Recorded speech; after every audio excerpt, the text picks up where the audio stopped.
Bonjour mes chers Sagittaires, je vous remercie de me retrouver pour ce taroscope du mois de février 2020. Et comme pour moi, il s'agit techniquement du premier taroscope que je réalise cette année 2020, j'ai, pour changer un peu les habitudes, recours à une nouvelle version du tarot de Marseille, celle du Golden Art Nouveau, et qui est, comme son nom l'indique, tout particulièrement doré, encore plus que celui auquel j'avais particulièrement recours au cours des années précédentes. Et la première énergie que nous avons pour ce mois de février, c'est la roue de fortune. Alors, la roue de fortune, ça peut être un coup de chance, un coup de peau dont il faut absolument profiter. C'est-à-dire que vous tombez sur une ancienne connaissance dans la rue, elle vous dit qu'à son travail, on cherche quelqu'un dans le poste que vous aimeriez occuper. Il faut ne pas hésiter. Il y a cette idée qu'on pourrait vraiment avoir un coup de peau inespéré et il ne faut pas, surtout pas, le laisser passer. La roue de fortune, de façon plus générale, est une carte de mouvement. Elle nous parle de la fin d'un cycle et du renouveau, du démarrage d'un nouveau cycle. Alors ça matche pas mal avec le tirage que vous aviez pour janvier qui, si je ne m'abuse, se terminait avec une carte de grand changement.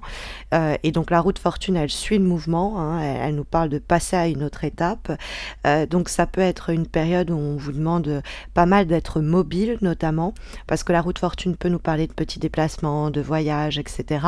Et qu'en plus de cela, nous avons la carte du monde qui apparaît en guise de direction pour votre mois de février. Et la carte du monde, évidemment, elle peut être en rapport avec l'étranger, avec ce qui se passe en dehors de nos frontières, et ça peut être un petit voyage qui se passe au cours du mois de février et qui se fait à l'étranger, et que le tirage encourage ou favorise, que ce soit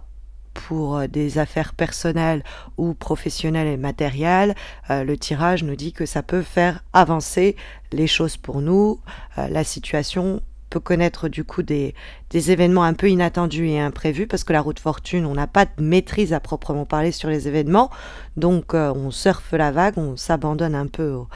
aux événements et comment ils se produisent, mais on surfe la vague de la façon la plus avisée, c'est-à-dire en se jetant sur cette opportunité de rapprochement notamment, parce que c'est vrai que la roue de fortune peut nous parler du fait de se rapprocher de nos objectifs, c'est l'idée de progrès, mais ça peut être un rapprochement un petit peu plus physique,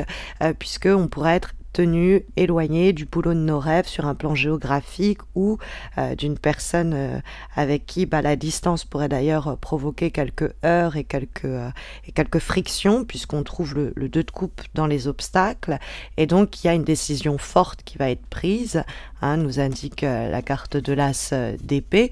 et cette décision forte, elle va permettre un changement de cycle, où elle va épouser cette opportunité qui permet à passer à une autre étape. Et des fois, quand on voit la présence du 2 de coupe dans les obstacles pour votre mois de février, il est possible que l'as d'épée, il tranche dans le vif avec une collaboration, un partenariat, une relation qui ne marchait plus. Ça peut être d'ailleurs se libérer des carcans d'une situation qu'on traîne depuis longtemps. Et on ressent du coup une sorte d'achèvement, d'aboutissement, de soulagement, parce que cette situation qui nous tenait sous son emprise depuis un bon bout de temps déjà, eh bien on arrive à s'y soustraire. Parce que le 2 de coupe va nous ramener aux éléments plus affectifs, relationnels, sinon c'est les associations et les partenariats, et elle peut dénoncer des conflits, des rivalités, de la compétition par exemple avec des collaborateurs ou des partenaires professionnels qui sont jaloux ou qui nous cherchent toujours querelle, et donc c'est avec ces personnes-là qu'on va avoir l'opportunité de tirer un trait pour redémarrer vers quelque chose de beaucoup plus épanouissant pour vous,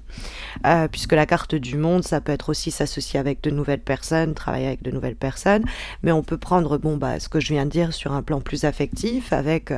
quelqu'un qui nous a trompé, qui a été infidèle, avec qui on a eu des heurts, des rapports houleux, sur le plan même amical, dont les besoins, les désirs, les intentions ont toujours plus compté que les nôtres, et c'est cette situation-là sur laquelle on va pouvoir ouvrir les yeux et décider de passer à autre chose. Parce que l'as d'épée, il y a cette idée de trancher dans le vif, mais donc de prendre des décisions fortes pour redémarrer les choses, mais il y a un côté un peu Karcher, quoi. Il y a un côté où je coupe dans le vif, donc je coupe aussi et donc j'élimine tout ce qui vient d'avant pour redémarrer à zéro. Donc c'est l'idée d'aller de l'avant, mais en coupant avec le passé ou en coupant avec une situation. Donc on pourrait avoir une nouvelle relation professionnelle, un projet, une relation amoureuse qui complètement nous épanouit, nous libère et nous permet de radicalement passer à autre chose, et on n'a plus de doute sur le fait que cette personne n'était pas pour nous, cette collaboration ne pouvait plus tenir, et ça va nous donner cet élan-là. Soit on a des difficultés qui vont sur le plan interpersonnel ou sur le plan personnel d'ailleurs, empirer, s'aggraver, et on va plus pouvoir ignorer que les choses sont en train de tourner au vinaigre, et qu'il y a un besoin de soit avec l'As d'épée, il y a aussi une confrontation, une discussion importante et cruciale, des fois avec la carte du monde devant témoin, hein, c'est-à-dire que devant témoin on énonce les problématiques pour avoir du support ou pour ne plus se cacher de ce que nous fait vivre l'autre, et il y a une reconnaissance du coup de cette difficulté, ou alors il peut avoir aussi quelqu'un qui par exemple sur le plan personnel avait du mal à s'engager officiellement, et puis les choses vont se mettre en mouvement. Est-ce que vous allez mettre un peu la personne au pied du mur, je sais pas, mais alors dans ce cas-là, au fond, elle arrive enfin à assumer au regard de tous ce qu'elle cherchait à garder caché. Hein, il peut avoir aussi un changement de plan d'une relation, mais pour le mieux sur le plan affectif. Après, je dois vous avouer que pour moi, le 2 de coupe, c'est quand même normalement plutôt une séparation et une rupture quand elle se trouve dans les obstacles. Hein. C'est une combinaison de forces qui se dissocie. Donc c'est une union qui ne marche plus, et donc la roue de fortune nous invite à passer à autre chose, et l'As d'épée, on peut espérer avoir précisément la lucidité pour agir et se libérer, hein, et aller au-devant peut-être. Alors, on peut avoir aussi l'idée, comme je vous disais, avec la carte du monde, qu'il y a une situation qui est tellement épanouissante, qui nous change vraiment de tout ce qu'on a vécu jusqu'à présent au boulot, en amitié ou en amour, tellement revigorante en ce sens, qu'elle nous permet d'oublier les maux qu'on vient de traverser, les difficultés ou les relations qui nous ont mis à mal, les situations qui ont été pénibles. On arrive à se dire qu'au fond, tout ça, je le laisse derrière moi pour vivre pleinement et totalement cette nouvelle aventure qui s'offre à moi, sans peur, sans crainte que les vieux démons du passé ne viennent à repointer le bout de leur nez, parce que on pourrait, si on a vécu des heurts avec notre ancien boss ou avec notre ancien partenaire, on pourrait être un petit peu impacté par cela et avoir peur de ne plus jamais être heureux ou heureuse au boulot ou en amour, quelle que soit la situation. Or justement, cette roue de fortune, elle appelle à un nouveau chapitre dans votre vie qui est beaucoup plus épanouissant. On est libéré, il y a un plus grand équilibre en termes d'énergie, et c'est soit parce que il y a une sorte de clarté d'esprit qui vous permet de le voir, d'identifier et de passer à autre chose, ou soit c'est carrément une situation, une rencontre, une personne qui permet cette réalisation-là. Mais c'est vrai que quand on voit la carte du monde, dans la direction que prennent les choses, n'hésitez pas à aller à l'autre bout du monde si vous en avez le besoin pour faire aboutir ceci, pour vous libérer de cette énergie-là. Mais il y a, avec la carte du monde en dehors du côté des voyages et des déplacements, de l'étranger, il y a l'idée de multiplier les actions, les discussions, ne pas hésiter au final à provoquer sa chance. Parce que la roue de fortune, il y a ce côté de coup de peau, coup de chance, de soutien du destin, mais on peut le provoquer, ce destin. C'est un peu ce que nous dit aussi la carte du monde. Et puis on est dans une période idéale pour rencontrer des personnes de qualité, pouvant jouer un rôle important dans nos affaires prochaines ou sur le plan amoureux, nous révélant une nouvelle forme d'extase, un nouveau plaisir. On peut voir aussi plus simplement des mouvements en cours et qui vont permettre l'aboutissement et l'achèvement d'un projet qui vous tient à cœur. Comme avant-dernière énergie pour ce mois de février, mes chers Sagittaires, nous avons une lame qui est issue de l'oracle d'âme à âme et qui est donc la carte, pardon, de l'illumination intérieure. Et cette carte de l'illumination intérieure, c'est une carte qui, comme la roue de fortune, vous apporte un certain soutien, un certain appui dans les tâches courageuses et braves que vous allez entreprendre en février en tentant votre chance, en continuant à y croire. Mais c'est une carte qui permet de mettre en lumière, faire la lumière sur des jugements, croyances malsaines, néfastes, en tout cas qui nous sont toxiques, dans l'intention de comprendre la raison de cela en vue de s'en défaire et d'accéder à une mutation. Et là, ça reprend certains éléments qu'on voyait dans le tirage, puisque cette illumination intérieure, elle parle du discernement qui permet d'envisager certaines situations, relations, etc. sous un autre angle, et elle permet d'éradiquer toute forme d'hésitation à entreprendre de nouveaux challenges, quoi, puisqu'elle est persévérante et tenace, cette carte de l'illumination intérieure. Et la parole qui est associée à cette carte est la suivante: la foi est un oiseau qui sent la lumière et qui chante quand le jour n'est pas encore levé.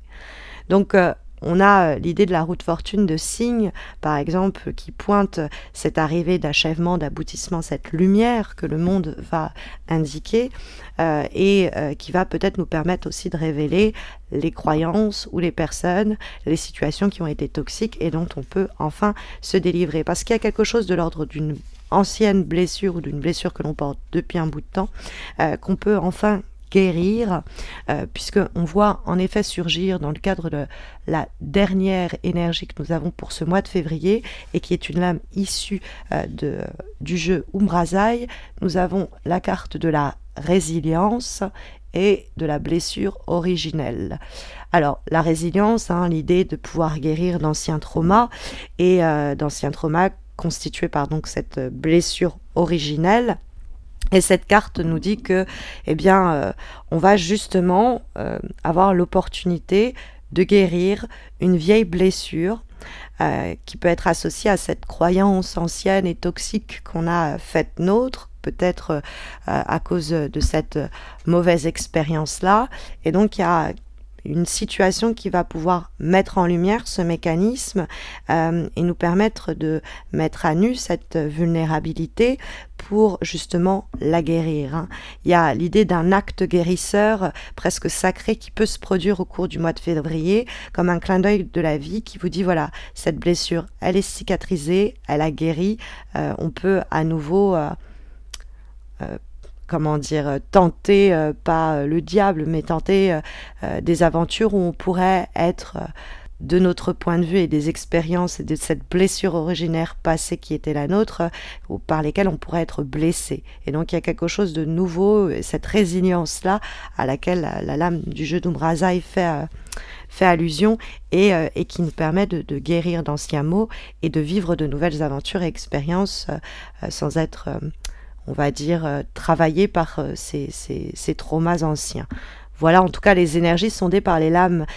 pour ce mois de février, mes chers Sagittaires, en espérant que ça saura vous guider. Mais vous le savez, si vous avez besoin d'un tirage personnalisé, il y a les concours mensuels que j'organise à la fois sur Instagram et sur ma page également Facebook. Vous avez le lien de mes pages Instagram et Facebook en descriptif de cette vidéo. Donc 2 concours qui vous permettent de remporter donc un total de 2 tirages en croix. Donc n'hésitez pas à m'y retrouver. N'hésitez pas non plus à liker cette vidéo ou laisser un commentaire, ça fait toujours plaisir d'avoir un petit retour, et surtout à vous abonner à ma chaîne YouTube si vous ne l'aviez pas encore fait, pour ne pas rater les taroscopes évidemment de mars, mais plus encore les concours que j'organise exclusivement et ponctuellement sur ma chaîne YouTube, comme ce sera par exemple le cas fin février, période à laquelle je célébrerai mes 5 ans de présence sur YouTube avec vous. Voilà, je vous souhaite à tous et à toutes de très belles semaines à venir. J'espère vous retrouver très vite, mes chers Sagittaires. D'ici là, prenez soin de vous.